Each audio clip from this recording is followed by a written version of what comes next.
Thank you very much, Hannah. We would like to take questions from the audience, if there are any. I think young lady here.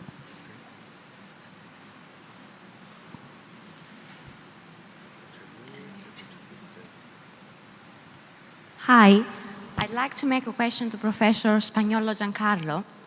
You referred to the contractual penalties and that there may be some impacts, negative impacts on the future cooperation with the procurement entities, and I totally agree with this. Your colleague, Dr. Schebesta, mentioned really correctly in her presentation that liquidated damages clauses, which do not have penal dimensions. And both parties can, with their own willingness, conclude them in the contract.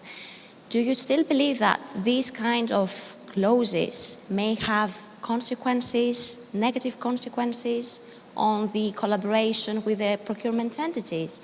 And a comment, if I'm permitted to make, to the presentation of Mr. Gianluca Zampa.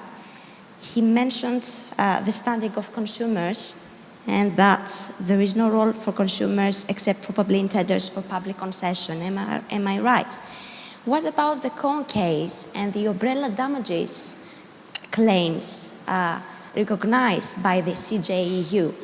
CJEU has opened the door to consumers of firms outside the cartel to claim damages because of raising the prices as a consequence of the cartelists. So what about this? And please correct me if I'm wrong, but consumers, even theoretically, have the possibility to ask for damages after this CJEU decision. Thanks a lot. So yes, I mean, the point I was trying to make is that it is the discretionality in bringing an action that makes this potential problem relevant. When you're collaborating with suppliers and you choose to pursue something that you are not needed, you are not required to do that, that's create a problem. So in case of contractual penalties in Italy, for example, there's a lot of reasons why you may not to have to impose a sanction. So there is a lot of gray zone on which the decision of the administration is crucial. If you make it automatic, that you have to do that, then it's not the fault. I mean, the partner cannot blame you if that's automatic. So, of course, one of the solutions suggested is to make sure that this damage claim becomes an automatic duty and not a choice, and that removes that type of problems. And just suggesting, for your point of settlements, settlements are not compulsory. So we can just say, nobody settles, and we solve the problem. That's sure. So to reply, one and two, to you, I think we have to, let's say, qualify your comment in the sense that umbrella damages essentially not relate directly to the consumers. And what they say, the CJ allows, is if you are a supplier outside of the cartel, your clients, whether companies or consumers, they can sue the cartel members for the damages represented by the higher price that your suppliers, which are not cartelized, have applied because the overall price in the market was higher. But here we are in a context where the infringement of competition of the cartel is only in relation to that particular tender. So either you are, let's say, a participant in the tender that has not being part of the collusion, and then you can, to a certain extent, try to argue that there is an umbrella effect, very indirect, or it's not the situation where you have a market where there is a cartel, 90% of the supply side supply the public state, and then the private 10%, the other suppliers that are supplying the 10%, are being supplied by the 10% suppliers that are not part of the cartel can claim damages. So it's a different scenario. So overall, I don't know whether I've made myself clear, but the umbrella damages are not that direct relation with consumers. They only allow you to to bring an action against the suppliers of others that have cartelized the market. And if you are selling, for example, drugs to the state, like, let's say a procurement agency purchasing a lot of pharmaceuticals, and the price at which that bid could be rigged has nothing to do with the price which potentially is available on the market. So there is no interference there that would justify an umbrella situation. Okay? And on your question, I'm just, when you start a legal action, for example, in private damages, you factor in your success probability and you put in both the duration of the litigation and the possibility of a settlement. If you essentially know that you are not able to settle, then it's a little bit more difficult, I think, to bring the action in terms of incentive to make sure that you obtain a positive benefit out of the action. So just in that meaning, you are absolutely right, settlement is not mandatory.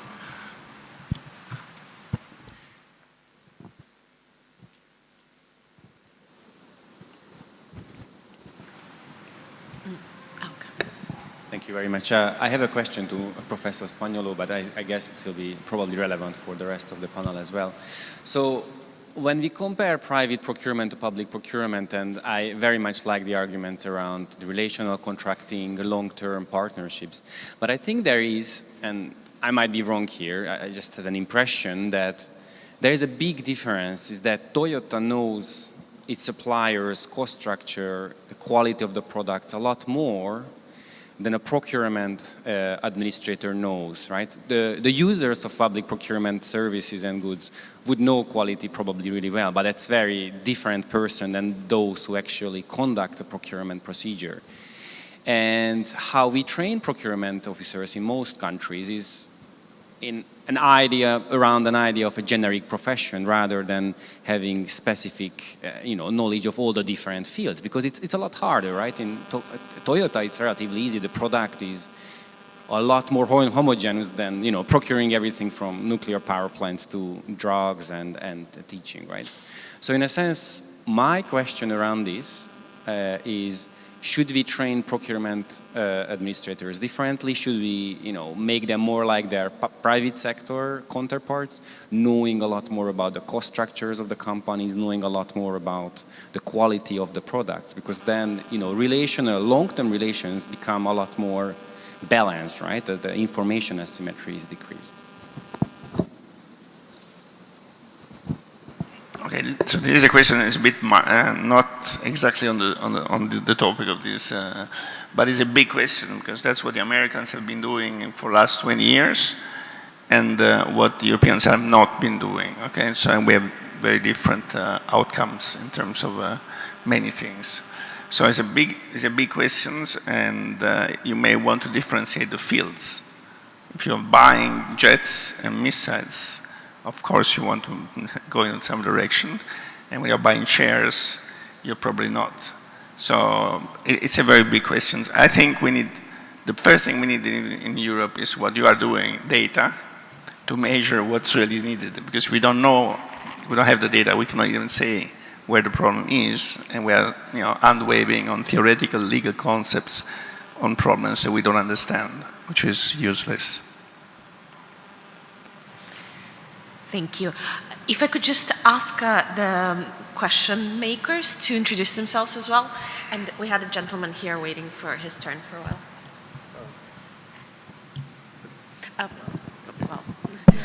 Okay, just a simple question. I wonder whether it could be... This is Pier Sabatini from the Italian Antitrust Authority. And so I wonder whether it would be possible to sell the right to ask for damage to private firm. So so we solve some of the problems arising during this discussion, because if you say that it's mandatory for a contracting authority to ask for damages, then the only thing they have to do is just to sell this right to a private firm specialized in this activity. The subsequent question is, do they have to sell through a tender procedure? One comment is on the practice that you are mentioning, which exists in the private sector. It's a very costly practice for the contracting authority, because when you are assigning a claim to a private party that has to pay you for that, typically the net effect is that they take a big share of your damages, up to 40%. So then calls into question whether, as a public official, my question is just you sell the right. And you sell, but who buys it at a discount, because it's not, right. And therefore you are losing 40% of your potential damages. Okay. And as a public official, it's like settling a little bit. So you are under a duty to show that this is the best and not affected by gross negligence. It's a possibility, but I'm saying no. It's a good point, but there is a risk attached. Okay, yes. This is why you use a tender. Yeah, but 40% is better than zero, right? Yeah, but it's less than 100%. Yeah, so it's. No, it's yes, but the problem, the starting point is that we have zero at the moment. So from zero. But we are starting from a point where these actions are not being brought at all. Okay, so exactly. Then you have to understand why is this so, and what can be done to increase the probability. This is a course of action. I'm not saying that it is not. I'm saying that we should also think about the danno erariale issues that are the same that you would have when you are asked to settle a case which is exactly the same dynamic. And we have seen certain cases, not in antitrust but in public officials, they don't want to settle because they don't think that taking just 10% out of 100 that they've claimed could be survive the scrutiny of the Corte dei Conti. So, but it's a good point. Could we please give the microphone to this gentleman? Thank you.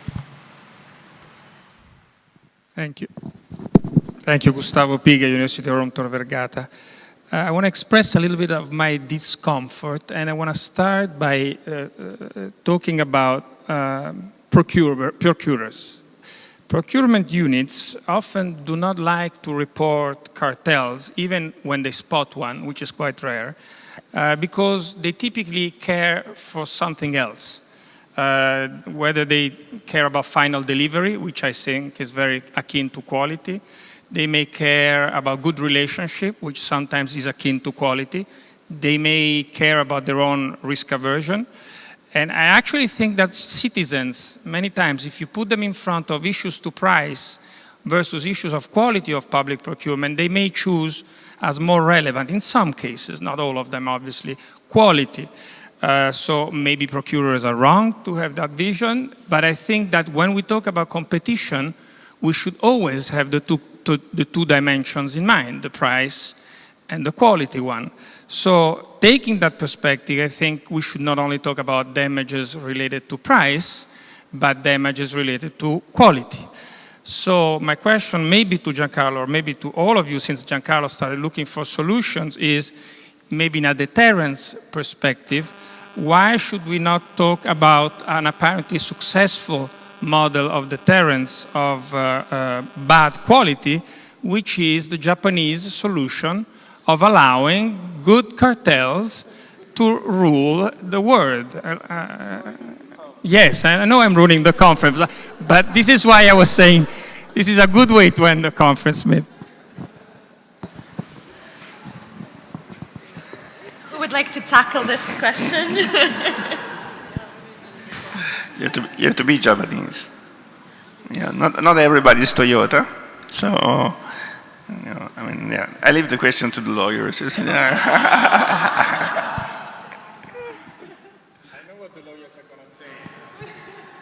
And the problem is that measuring quality is the biggest issue, right?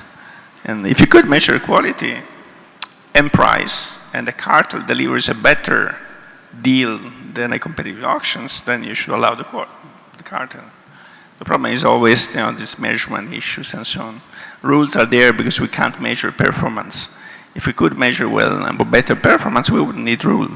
We just say, everybody does what he wants, and then we measure performance, and who did well gets a reward, and he doesn't do well, he doesn't get a reward. And we would not need all these rules, litigations, and so on and so forth. So I think the problem is always the measurement. Toyota is competing, it's winning, And that's a measure. In public procurement, the big issue is how do you measure the counterfactual? And then we cannot do that when there is no competition among agencies, there is no benchmarking, there is no data. I mean, when Micheli is finished with his database, maybe we can think about that.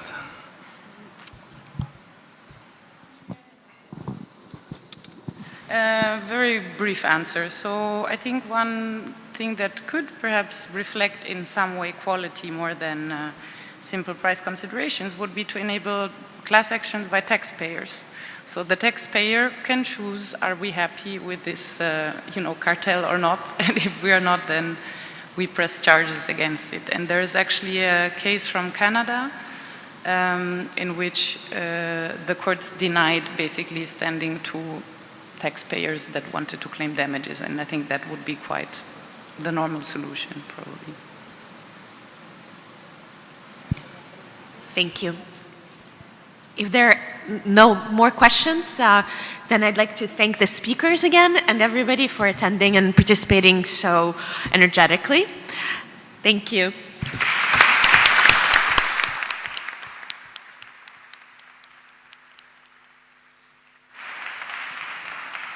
All right, so the conference went very well, apart from the last question asked by Gustavo. At this point, there was supposed to be, some closing remarks by the chairman of the Italian Competition Authority. Unfortunately, was taken by other institutional commitment, and so he could not come. Don't be afraid, I'm not going to replace him. Not for the closing remarks, at least. No, but I want to say really very few words to close this conference, and also to counterbalance Gustavo's remark, because I'm organizing the conference, so I have to have the final say on this. Well, I hope you appreciated the design of the conference. We started yesterday by making some reflections on the relationship between the two policies. So from a very broad perspective, and some suggestions and remarks were made about how to organize public procurement, how to design public procurement in order to foster competition in public procurement, and how the policymakers that are active in these two areas can interact, start a dialogue, and try to cooperate for achieving better results for society in general. And so, for instance, the important advocacy role that competition authorities can play towards public procurers. Then we try to convince public procurer people that competition may be good for several reasons, including fighting corruption. I know that we have this fantastic argument that cartels may be, good for improving the quality of the service that is provided to the state. But that's if this was true, totally true, we shouldn't have a rule against cartels in the first place, which is not the case in many jurisdictions. But we had to add something, even if we consider, the main objectives of public procurement policy and public procurement law, and on top of the list, definitely the integrity of the system is the main concern, and rightly so, I believe. But we had some reflections on the fact that cartels and collusion may be, some of the way in which corruption, enter into the picture, and some fighting cartels and collusion may be, to some extent, a solution to this problem. So, if cartels, of course, competition is not just collusion; it's many other things. But we had to focus on something, and so the idea was to focus on cartels that.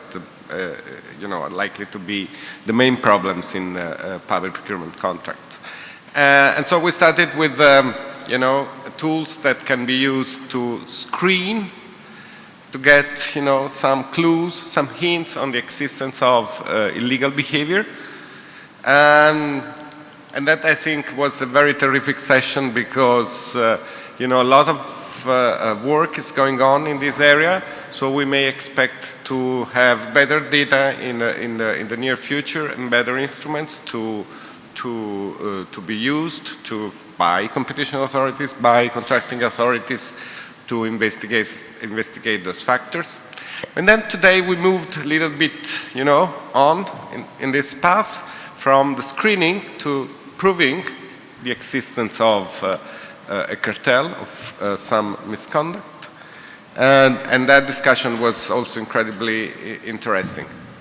And then this final session, and I want to compliment with the speakers also of this session, is about, the final stage. When the arm has been done, is there anything that contracting authorities can do to recover, to be compensated from the damages they suffered because of those cartels? So all together, those things might work to improve public procurement. So I think that people from the public procurement camp, from the public procurement side that are in this audience, may start considering competition policy a friend and not a foe any longer. So I want to thank you everybody for being here. A conference is a sort of two-sided market, is a platform where you need to have good speakers and good people from the audience, and I definitely believe that we succeeded in that. So the last applause is for you, and thank you very much, and I hope to see you again.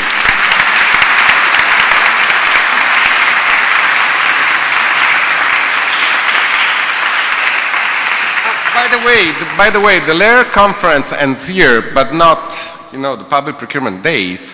So I'm virtually, passing the baton to Gustavo, that is going to open the next conference after the lunch. Okay.